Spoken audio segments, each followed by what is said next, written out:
미래를 보는 창, JTB. 안녕하세요. JTB 제이입니다.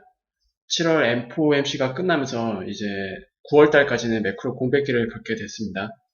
그리고 반등도 7월 달부터 이제 쭉 한 달간 진행되어 왔는데, 1차적으로 이제 숨 고르기를 할 필요가 있는 그런 구간대가 온 게 아닌가라고 생각을 합니다. 제가 6월 말부터 한번 말씀을 드렸을 거예요.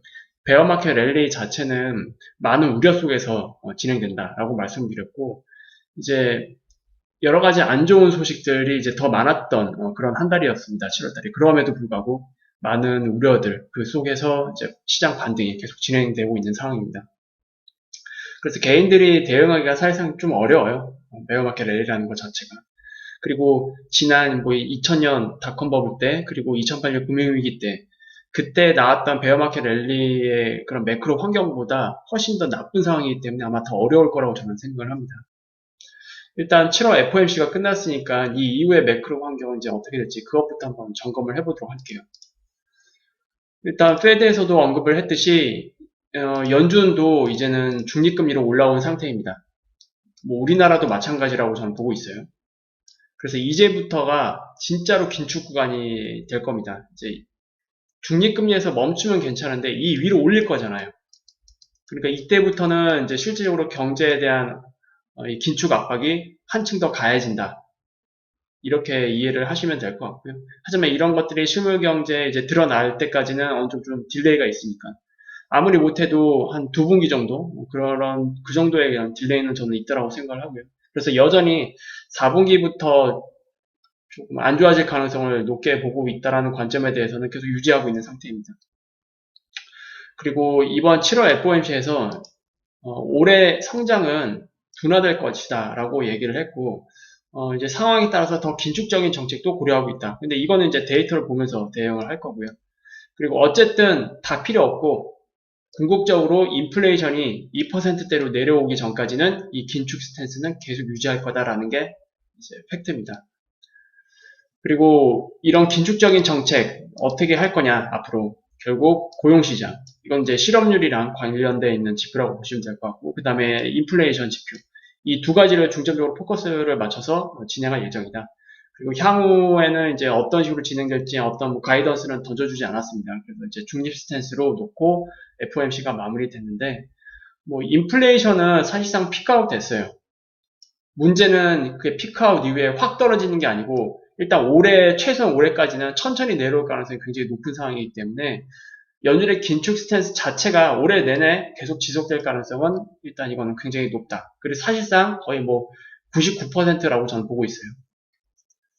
왜냐하면 올해 긴축 스탠스를 유지한다고 해도 인플레이션이 2%대로 낮아질 거라는 그 확률은 거의 제로에 가깝기 때문에 이건 어쩔 수 없다라고 치고 그러면 이제 남은 변수는 요거 하나죠.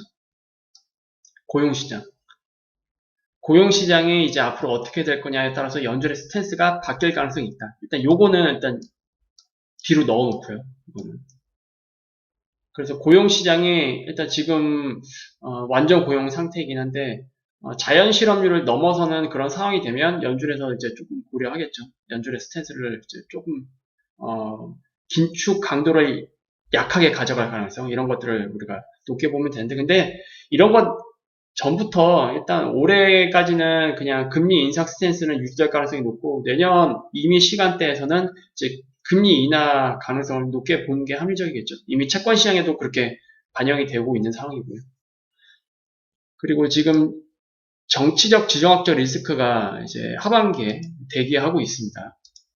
뭐 선거부터 해서 그러니까 뭐 시진핑 연임 문제, 그 다음에 미국의 중간 선거 플러스 지정학적으로 러시아 우크라이나 이슈는 이제 계속 진행될 거고요. 그리고 여기에 최근 중국 대만 이슈 요거까지 이제 추가가 된 상태인데 솔직히 이거는 어떻게 튈지 모릅니다. 이거를 뭐 미리 안다고 대응할 수 있는 그런 유형의 그런 이슈도 아니기 때문에 어쨌든 이런 정치적 지정학적 이슈들이 일단 상존하고 있는 상태이다. 이런 것들을 우리가 좀 참고를 하고 시장을 봐야 될 것 같습니다. 그리고 이번에 좀 발표된 주요 지표는 결국 제조업 쪽이에요. 유럽 제조업 지표들이 쭉 발표가 됐습니다. 근데 다 안 좋죠. 침체로 들어갔어요. 이미 제조업은 미국, 유럽 쪽은. 다 50 밑에 있습니다. 제가 6월달쯤인가요? 사실상 유럽은 침체 시작된 것 같다라고 말씀드렸잖아요. 제조업 지표 기준으로. 이게 이제 유지되고 있는 상태이고, 그런데 인플레이션은 굉장히 높아요. 그리고 이제 다음에도 22에서 빅스텝을 할 가능성이 높다라고 나오죠. 그래서 이런 것들이 이제 조금 더 유럽 경제를 더 압박할 거고, 그리고 러시아, 우크라이나 이슈도 같이 놓고 보면은, 아, 유럽 정말로 상당히 힘들겠구나. 다만 지금 시장 자체가 반등장이기도 하고, 그 다음에 신용장구가 다시 올라가고 있거든요. 이렇다는 얘기는, 어떤 좀 위험을 이제 다시 부담하려는 그런 심리로 왔기 때문에 CDS 프리미엄이 이 구간에서는 조금 내려갈 수는 있어요. 단기적으로. 하지만 이게 뭐 추세적으로 하락한다 이렇게는 보이지 않고요. 어쨌든 전반적인 이 매크로 시장도 베어마켓 랠리가 끝나게 되면 다시 좀 안 좋은 상황으로 바뀔 가능성이 높지 않겠느냐 저는 그렇게 보고 있습니다.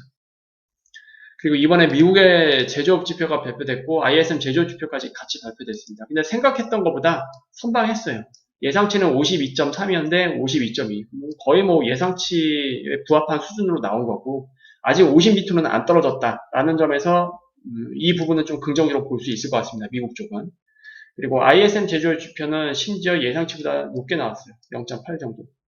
더 낮게 나올 가능성이 높다라고 봤는데 이것이 아무래도 미국 시장을 유럽 시장보다는 조금 더 견조하게 이끌었던 그런 요인이 되지 않았나 생각을 합니다.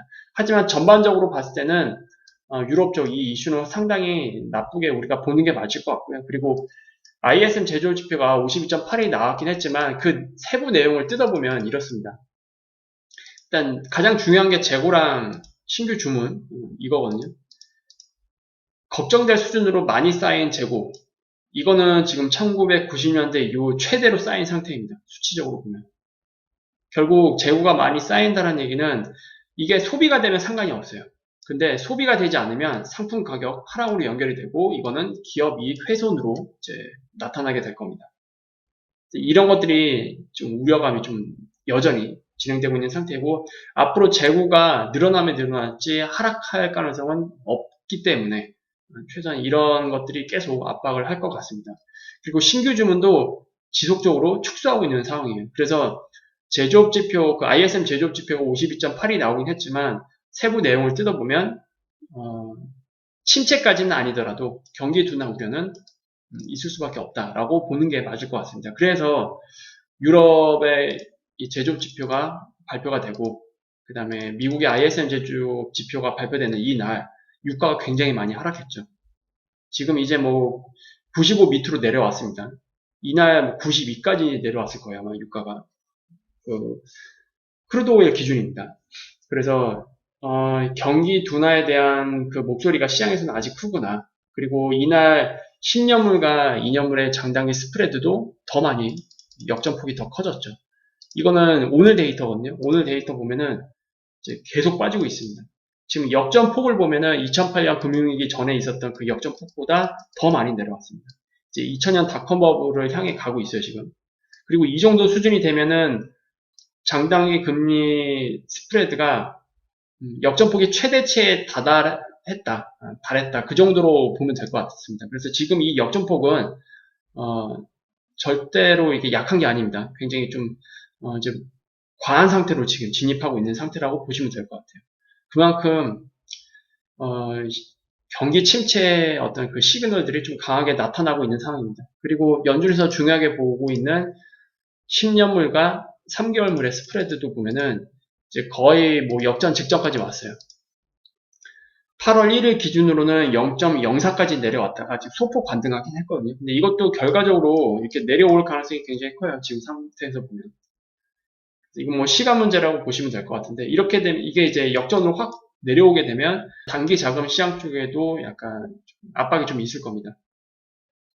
그래서 이런 것들이 일단 3분기 어느 시점부터 시작될 가능성이 높다라는 거를 우리가 좀 참고를 하면 될 것 같고요. 그래서 전반적으로 지금 뭐 상황은 이런데 위에서 말씀드린 거 이 제조업 지표 결국 여기서 핵심이 되는 건 요거잖아. 소비. 여기로 이제 연결이 되면 결국 역실적 장세로 그냥 확실히 확 넘어가면서 리세션으로 빠질 가능성이 굉장히 높은 거고요. 사실상 리세션이라고 봐야겠죠. 역실적 장세로 넘어가게 되면. 근데 이게 나오지 않기 위해서는 소비가 받쳐져야 되는데 아직까지는 소비가 그래도 있긴 있어요. 정부에서 제공해준 그런 자금도 활용을 했을 거고. 근데 그거는 이제 거의 다 떨어졌죠. 떨어졌고, 그럼 이제 소비자들은 지금 어디서 돈을 쓰고 있느냐? 요거를 보시면 됩니다. 이제 개인들의 어떤 저축률을 보시면 저축률이 굉장히 많이 떨어졌습니다. 이때 코로나 때는 돈을 쓸 수 없으니까 돈을 쌓아놨기도 했고, 그리고 정부에서 풀어준 자금이 있기 때문에 돈이 계속 쌓였었어요. 이게 지금 저축률이 확 내려갔다는 얘기는 지금 은행에 보관되어 있는 돈을 굉장히 많이 쓰고 있다. 이렇게 보시면 되겠죠. 저축률이 이만큼 많이 떨어졌으니까. 그래서 이제 이것까지 떨어지게 되면 사실상 이제 소비 여력이 완전 바닥이 되겠죠. 그리고 미시간 소비 심리도 보면은 계속 최악으로 치닫고 있고, 이제 컨퍼런스 보드가 어디에 이제 그 미시간 소비 심리까지 떨어지느냐, 그게 어디에서 벌어지느냐, 이거를 보시면 될 것 같은데, 여전히 4분기가 가장 중요할 것 같습니다. 이 모든 것들은. 이런 지표들은 이제 주기적으로 계속 팔로우업을 하시는 게 좋을 것 같고요. 어쨌든 숨고르기가 필요한 상태이긴 한데, 숨고르기가 나온 이후에 베어마켓 랠리를 조금 더 이어 나갔으면 좋겠어요. 제가 이제 통계적으로 보니까 2000년 그리고 2008년만 봤어요. 일단 닷컴 버블 때도 그랬고, 그리고 2008년 금융위기 때도 그랬고, 베어마켓 랠리 기간이 통상적으로 2달에서 2달 반 정도 되더라고요. 지금 베어마켓 랠리가 7월 거의 1일부터 시작됐거든요. 6월 말, 7월 초 이때부터 시작됐으니까 이제 한 달 지났죠. 한 달. 그냥 단순하게 통계치로 우리가 접근을 하면 베어마켓 랠리가 아직까지는 한 달에서 한 달 반 정도는 더 진행될 가능성이 있다라고 보는 게 맞을 것 같고, 공교롭게도 이 시기가 이제 9월 FOMC가 진행되기 전입니다. 그리고 9월 FOMC에서 금리 인상이 아직까지는 뭐 50bp 인상 가능성을 높게 보고 있어요. 시장에서는. 그런데 어제 연준에서 얘기를 했죠. 인플레이션이 확 낮아진 건 아니기 때문에 그런 것들이 나타나기 전까지는 9월 FOMC 때 75bp 인상을 배제하기는 어렵다. 이래서 채권 시장이 또 금리가 살짝 튀긴 했었습니다. 근데 뭐 금리 같은 경우에는 10년물 금리 같은 경우는 3%를 이제는 넘기는 좀 힘들어 보이고요. 그리고 인플레이션도 여기서 이제 급격하게 낮아지는 건 굉장히 힘들고 피크아웃은 이제 확실히 나온 걸로 우리가 보긴 해야 될 것 같긴 하지만, 그래서 9월 달에 지금 많은 분들이 또는 9월 달 이후 연준의 긴축 스탠스가 좀 완화될 가능성이 높겠다라고 기대하시는 분들이 굉장히 많고 시장 자체에서도 그렇게 보여지고 있긴 하거든요. 하지만 그 중간에 또 어떤 변수가 일어날지 모르기 때문에 그리고 연준에서도 얘기했다시피 여기서 인플레이션이 피크아웃이 나온다 할지라도 확 낮아질 가능성이 굉장히 적거든요. 그러면 9월 달에 75bp 인상 나올 수도 있습니다. 충분히 나올 수 있고, 만약에 그렇게 되면은 그땐 좀 많이 힘들어지겠죠. 왜냐면 중립금리 상태에서 75bp를 한 방에 가버린다. 이거는 뭐 압박이 없을 수가 없어요. 요것만 마무리를 좀 짓게요. 지금 시장에서 9월 FOMC 때 여전히 50bp 인상을 높게 보고 있긴 하거든요. 이게 이제 현재 금리입니다. 상단이 2.5잖아요. 여기서 50bp를 올리게 되면 상단이 이제 3%로 바뀝니다. 이 확률이 58.5%, 이 정도로 이제 아직까지는 높은 상태이긴 한데, 8월 잭슨홀 미팅이 끝나고 이제 9월 초에 나오는 이제 다양한 지표들, 이런 것들을 우리가 참고를 하면 이제 윤곽이 나올 겁니다. 이게 높아질지, 이게 더 높아질지.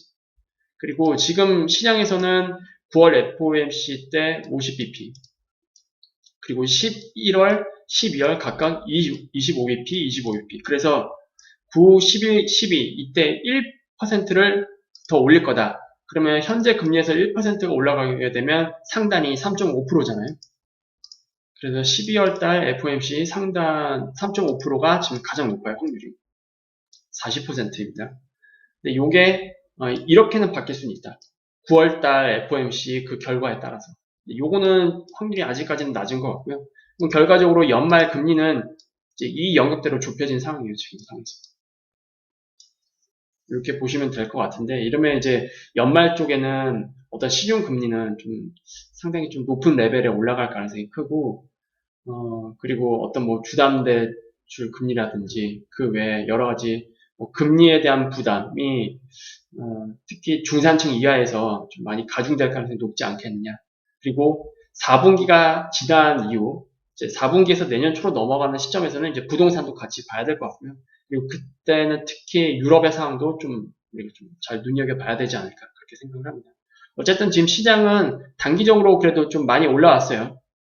많이 올라왔고 한번 숨고르기가 필요한 상황이 나올 수 있으니까 그거에 대해서는 뭐 단기적으로 좀 잘 방어를 하셨으면 좋겠고 그 이후에 또 베어마켓 랠리가 이제 후반전으로 전 예상이 되거든요. 베어마켓 랠리 후반전으로 어떻게 잘 진행되는지 그런 것들을 좀 잘 체크를 해봐야 될 것 같습니다. 그리고 아마도 베어마켓 랠리가 후반부에 진행되면 시장에서 나오는 어떤 시그널들은 오히려 우호적으로 바뀔 가능성이 크거든요. 제가 저번에 한번 말씀드렸죠. 이것도 매번 반복됐던 어떤 현상이었는데 베어마켓 랠리가 후반부로 들어가게 된다. 후반부로. 그럼 시장에서 어떤 기술적인 시그널들이 굉장히 양호하게 바뀌고 그리고 개인들의 심리도 어떻게 바뀌는지 아세요? 맨 처음에는 베어마켓 랠리 초반부에는 이제 많은 우려 속에서 진행됩니다. 아 이거 힘들겠는데? 그리고 이미 베어마켓 랠리가 나오기 전에 1차적인 큰 하락이 있었잖아요. 이렇게 나오면서 와 진짜 반등 나오면 다 던질 거야. 다 이런 마음을 가지고 있다가 베어마켓 랠리 후반부로 들어가면 이게 아닌가? 이거 침체 안 올 것 같은데? 이런 심리로 다 바뀝니다. 그리고 언론에서 나오는 각종 뉴스들도 다 그렇게 바뀔 거예요. 한번 보세요. 어떻게 되는지. 이거는 이제 직접 겪어보셔야 알 것 같고 물론 시장에 100%라는 건 없기 때문에 실제로 뭐 침체가 없을 확률은 뭐 있겠죠. 확률 자체는. 상대적으로는 침체가 없을 가능성은 굉장히 낮은 상태이긴 하지만 어쨌든 시장이 그렇게 돌면서 개인들의 심리가 어떻게 바뀌는지도 여러분들이 잘 공부를 해보시면 굉장히 큰 도움이 되실 걸로 저는 생각을 합니다. 그래서 오늘은 뭐 이렇게 좀 마무리 짓도록 하겠고요. 다음에 더 좋은 영상으로 다시 찾아뵙도록 하겠습니다. 감사합니다.